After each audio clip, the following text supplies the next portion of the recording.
The history of math is our intellectual foundation to understanding science. Science. Beautiful, awesome, wonderful science. It's the creative foundation to our ineffable future. Hi, I'm Gabrielle Burchak, and this is my podcast, Math, Science, History.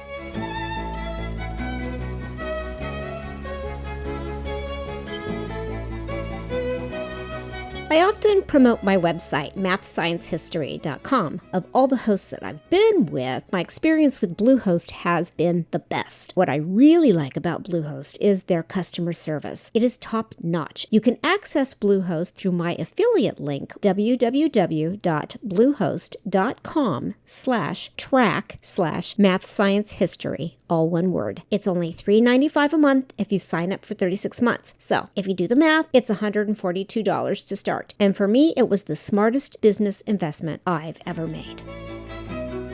I have spent most of my life with one foot in the entertainment industry and the other foot in science and mathematics. I may not be acting today, but I can still cry on cue at the mere mention of Joaquin Phoenix. However, becoming an actor and becoming a mathematician or a scientist is nothing new. If you are reading my blog at mathsciencehistory.com, if you're reading it on your phone, you can thank the most beautiful woman in the world for that. Hedy Lamarr, born on November 9th, 1914, was an actor and an inventor. Her life was quite an adventure. She was born in Vienna, Austria-Hungary. Her father was a bank manager and her mother was a pianist. She won a beauty contest at the age of 12 and began acting. In her early life, she had married an exceptionally wealthy Friedrich Mandl. Mandl kept questionable company, as he often associated and worked with Benito Mussolini and Adolf Hitler. Since Mandl often wanted to keep a close eye on Hedy, he had her accompany him to his meetings, which were often with military scientists. It was in these meetings where she learned about applied sciences. Lamarr often felt as though Mandl kept her imprisoned in his, quote, prison of gold, and so she planned her escape.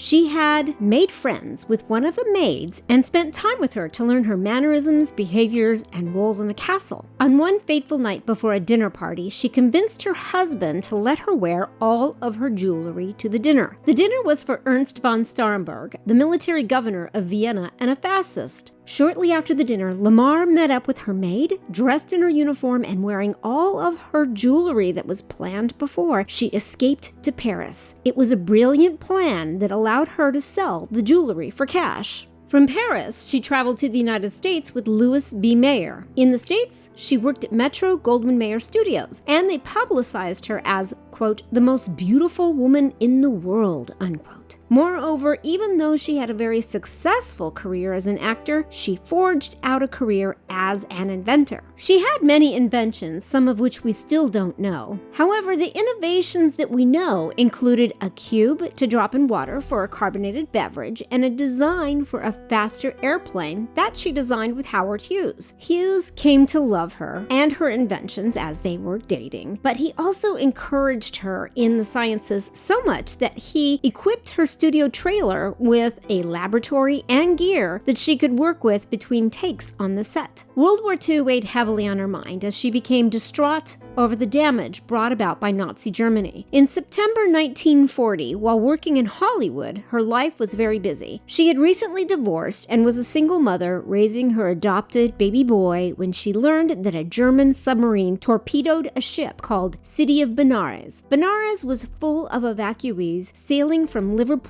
to Canada to escape the German bombs. 245 lives were lost, including 87 children. Among the survivors were only 13 children. Lamarr was horrified, and so she decided to dedicate her inventions to the United States military. One such invention was a radio-controlled torpedo. The trick was how the U.S. military could control a torpedo without the enemies getting access to the radio frequencies. Working with her friend, George Antheil, she and Antheil designed a frequency-hopping spread spectrum known as FHSS. FHSS is the process of transmitting radio signals across random frequencies so that enemies tracking radio signals could not detect or jam the frequencies. Since the radio radio signal was spread across various frequencies, enemy boats could not piece together the radio frequencies and thus could not intercept the message shared between American ships. Today, this process of frequency hopping spread spectrum is used on our Bluetooth and GPS technologies. Hedy Lamarr was truly brilliant even without a formal education. But Lamarr is one of several women who have forged a career as a scientist and actor. For example, Lisa Kudrow, the multi-award-winning and insanely talented actor who played Phoebe Buffay on Friends. She holds a biology degree from Vassar. She earned her degree and moved back to her home in Los Angeles, where for 8 years she worked with her father, physician and neurologist Lee Kudrow. Part of her research included studying left-handedness and the prevalence of migraines. She, along with her father and 2 others, published a paper titled Handedness and Headache, which is an interesting study that shows among those who struggle with cluster headaches, 15% of migraine sufferers are left-handed. Now, I have to mention Mayam Bialik. Her acting credits include Blossom on the TV show Blossom, Jodie Funkhauser on Curb Your Enthusiasm, and of course, Amy Farrah Fowler on The Big Bang Theory. Math, science, history, unraveling the mystery. Okay, never mind. Mayam received her bachelor's degree in neuroscience with a minor in Hebrew and Jewish studies in 2000, and in 2007, she earned her PhD in neuroscience from UCLA. Dr. Bialik's thesis is titled Hypothalamic Regulation in Relation to Maladaptive, Obsessive-Compulsive, Affiliative, and Satiety Behaviors in Prader-Willi Syndrome. Prader-Willi syndrome results from an abnormality of chromosome 15. In young children, symptoms include weak muscles, slow development, and constant hunger. As a result, they are prone to excessive eating disorders, which can even lead to death. And Dr. Bialik covers the research on how the brain regulates certain behaviors in those who struggle with Prader-Willi syndrome.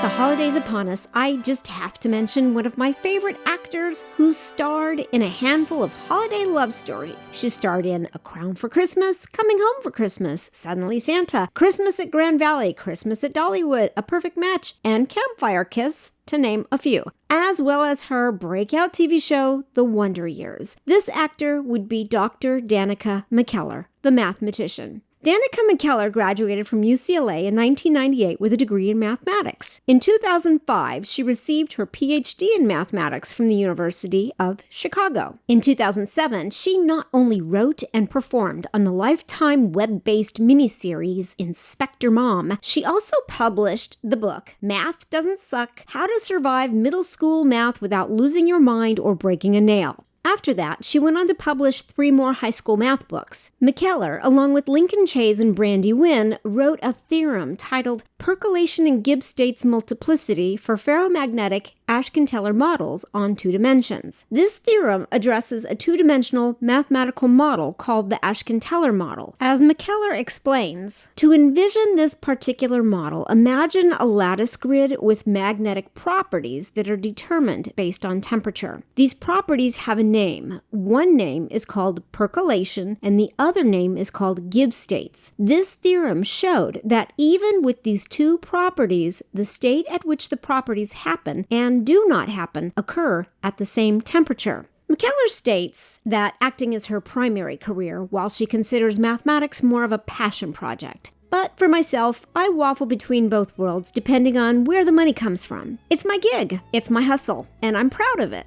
The list of entertainers who are also scientists is really long. We all know about the rock star, Dr. Brian May, who also happens to be an astrophysicist. Dr. Dexter Holland, the lead singer of the band Offspring, is a virologist and molecular biologist. Dr. Ken Jeong, known for his comedy and role in the Hangover movies, is also a physician and maintained his license up until a few years ago. Dr. Greg Graffin, the lead singer of Bad Religion, holds a PhD in evolutionary biology. Michael Crichton, the author of Jurassic Park and the Andromeda Strain, holds a medical degree. John Urschel, once a guard and center for the Baltimore Ravens, is now a 5th-year PhD student of mathematics at the Massachusetts Institute of Technology. One of my favorite comedians, Rowan Atkinson, holds a Master of Science in Electrical Engineering. Ashton Kutcher studied biochemical engineering in college. Cindy Crawford was accepted into Northwestern as a chemical engineering major. Terry Hatcher studied math and engineering in college before her career took off with her breakout role as a dancer on The Love Boat. And Mike Judge, the mastermind behind Beavis and Butthead and King of the Hill, holds a degree in physics.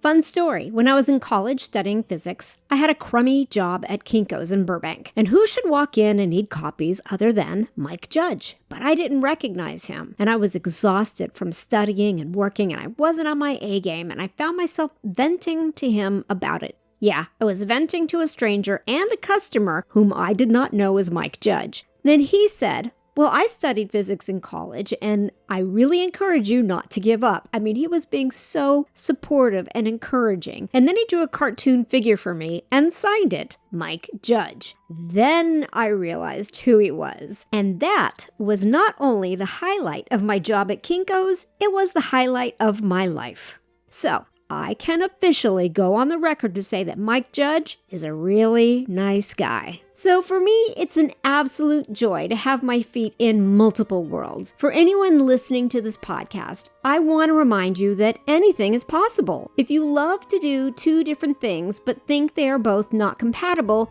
think again. During my time at NASA, I had the absolute joy of meeting some exceptional scientists who were also incredible musicians. And during my time in stand-up comedy, I've had the opportunity to meet some brilliant people with advanced degrees working very cerebral jobs. The world of entertainment and the world of science are not entirely exclusive. The reason why is because the foundations of art, science, and music are all mathematically founded. Historically, mathematics was born out of creativity. All of these subjects beautifully and inclusively contribute to the other. So for those who think that you cannot have two exclusive passions, you can. From my experience, it is possible to be an actor and a mathematician. It is possible to be a model and an inventor. It is possible to be a rocket scientist and a rock star. It is possible to do all of these things. All you have to do is believe that you can and put some hustle into your muscle. I'm Gabrielle Burchak with Math, Science, History, and until next time, carpe diem.